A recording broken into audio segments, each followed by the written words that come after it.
masyarakat tetap berjalan dengan baik. Selanjutnya kita masuk ke slide berikutnya, pengertian diskresi. Pengertian diskresi adalah kewenangan pejabat untuk mengambil keputusan ketika aturan tidak ada, aturan tidak jelas atau tidak lengkap. Tujuan dari diskresi yaitu untuk menyelesaikan masalah demi kepentingan umum. Kemudian terdapat juga konsep Verries Ermesen yang berasal dari hukum Jerman. Verries Ermesen berarti kebebasan pejabat dalam menentukan tindakan terbaik. Artinya, pejabat diberikan kebebasan tertentu dalam mengambil keputusan sesuai situasi yang dihadapi, tetapi tetap harus sesuai aturan hukum yang berlaku. Contohnya, ketika terjadi keadaan darurat seperti bencana atau pandemi, pemerintah harus cepat mengambil keputusan demi kepentingan masyarakat. Oke, selanjutnya di sini ada fungsi atau peran diskresi. Diskresi dibutuhkan karena hukum tidak selalu lengkap. Oleh karena itu, diskresi memiliki beberapa fungsi, yaitu mempercepat pengambilan keputusan tanpa menunggu aturan baru. Digunakan saat kondisi darurat seperti bencana atau pandemi.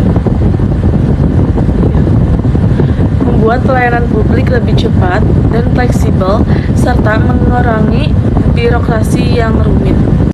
Dengan adanya diskresi, pemerintah dapat bekerja lebih efektif dalam melayani masyarakat. Jika semua keputusan harus menunggu aturan, maka pelayanan publik bisa menjadi lambat. Selain itu, diskresi juga membantu pemerintah dalam menyelesaikan masalah yang mendesak sehingga masyarakat bisa segera mendapatkan pelayanan atau bantuan yang dibutuhkan. Oke, selanjutnya di sini ada syarat dan batasan diskresi. Syarat penggunaan diskresi yaitu untuk kepentingan umum, tidak dengan hukum, berdasarkan alasan yang jelas dan objektif, serta tidak ada konflik kepentingan. Artinya, keputusan yang diambil harus benar-benar bertujuan membantu masyarakat dan tidak digunakan untuk kepentingan pribadi. Sedangkan batasan diskresi yaitu harus sesuai dengan asas legalitas, harus bisa dipertanggungjawabkan atau akuntabilitas harus transparan, dan harus proporsional atau tidak berlebihan.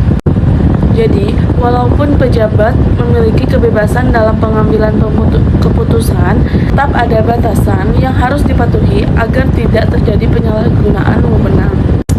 Untuk kesimpulannya, diskresi dan Verries Ermesen adalah kewenangan pejabat pemerintah untuk mengambil keputusan saat aturan tidak jelas atau belum ada. Keduanya penting agar pemerintahan tetap fleksibel dan cepat. Tetapi harus tetap sesuai hukum, berlandaskan kepentingan umum, serta diawasi agar tidak terjadi penyalahgunaan wewenang. Dengan adanya diskresi, pemerintah dapat memberikan pelayanan yang lebih efektif kepada masyarakat, terutama dalam kondisi mendesak. Sekian yang dapat saya sampaikan. Terima kasih. Wassalamualaikum warahmatullahi wabarakatuh.